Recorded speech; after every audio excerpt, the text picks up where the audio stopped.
Bonjour, dans cette vidéo d'aujourd'hui, nous allons nous intéresser au Khaya sénégalensis. C'est le nom scientifique.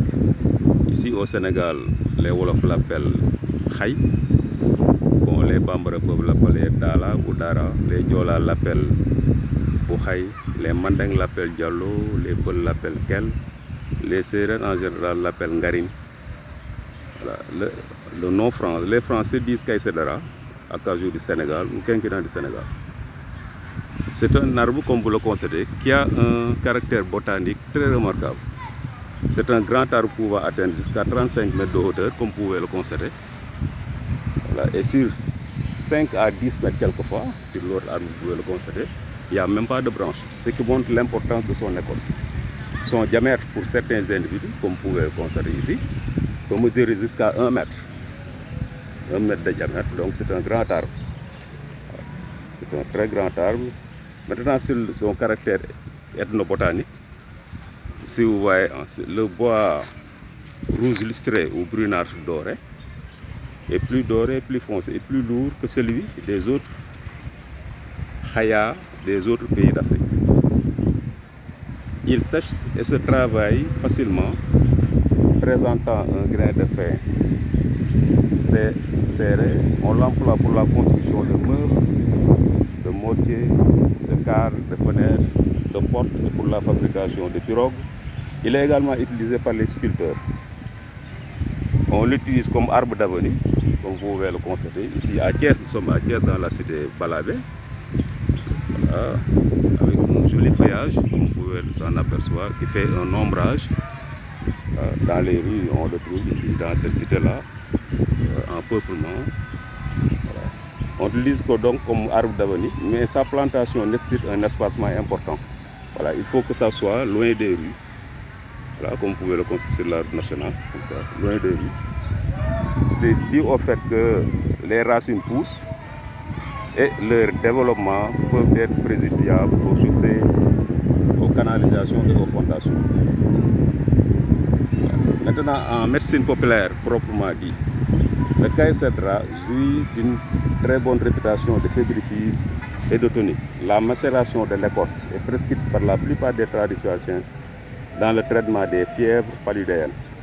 Donc, dans le traitement du paludisme, l'écorce du Caïcédra est très important. On associe quelquefois le quinquina du Sénégal, comme on l'appelle ici, à un décocté d'écorce du Mitrigena inermis. Nous allons y revenir sur ces plantes-là. L'écorce de Caïcédra sous forme de macéré ou de décorté présente plusieurs propriétés médicinales. On note son emploi comme aphrodisiaque, c'est une vertu, comme antivomitif, en association avec le Nguera sénégalensis, le Nguer, comme anti-entéralgique, anti-blénorrhésique et comme hématopurgatif, pour soigner la lèpre, la syphilis et la varicelle. On signale aussi la prescription du décoction d'écorce associé au Ficus exasperata, nous allons revenir sur cet arbre, et au Ficus capensis comme antipoison. En usage externe, on signale l'utilisation de l'écorce pulvérisée pour traiter les plaies, les ulcères et les dermatoses. Les feuilles en bain, les feuilles, comme vous pouvez constater, les feuilles en bain cette fois-ci, ou en fumigation, soignent la fièvre et la varice, la fièvre et certaines névralgies. Voilà, c'est ça, hein, certaines névralgies, certains maux de tête, ainsi de suite. Voilà. On signale aussi l'utilisation de l'écorce pulvérisée pour traiter les plaies, les ulcères et les dermatoses. Les feuilles sont très importantes dans d'autres domaines, surtout pour la fièvre, surtout pour lutter contre la fièvre. Au Mali, par exemple, la gomme est écrasée, délayée dans de l'eau, avec de la racine du gros mil, le mil sorgho. Par exemple, si on prend ça et puis on fait une décoction de la racine associée au Ficus exasperata, on peut soigner le paludisme. Les Maliens l'utilisent. On l'absorbe aussi avec le gros mil pour soigner la dysenterie et l'amibiase.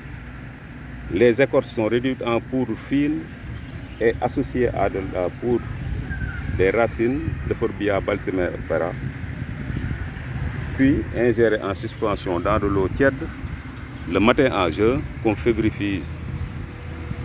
Maintenant, en ce qui concerne l'incontinence urinaire, et c'est important, je vais insister sur ce domaine-là, comme vous pouvez le constater.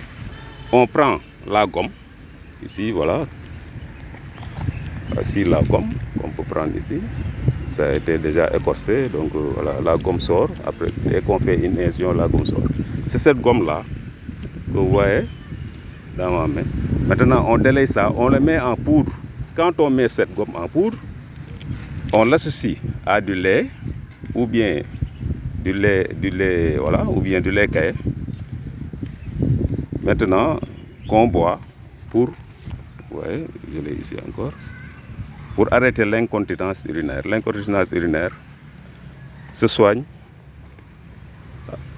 à l'aide de ça, de cette gomme, voilà, qui est très très importante. Donc voilà quelques vertus qu'on venait signaler aux habitants qui chaque jour passent mais ne connaissent pas, et ils sont nombreux, les vertus du Khaya sénégalensis.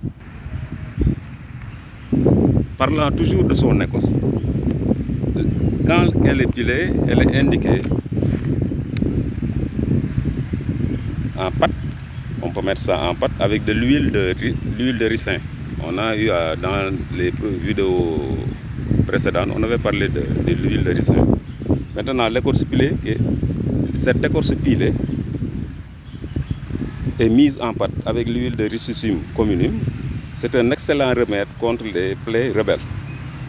Les plaies rebelles, ici, on l'appelle en wolof les gomu robale. Donc on prend l'écorce, on la pile, on la met en poudre, on associe ça à l'huile de ricin, ça soigne ces plaies rebelles. On note aussi l'association de l'écorce pilée avec l'infusion de feuilles d'Aphelia africana. On va revenir sur toutes ces plantes-là pour le traitement des ulcères phadéniques.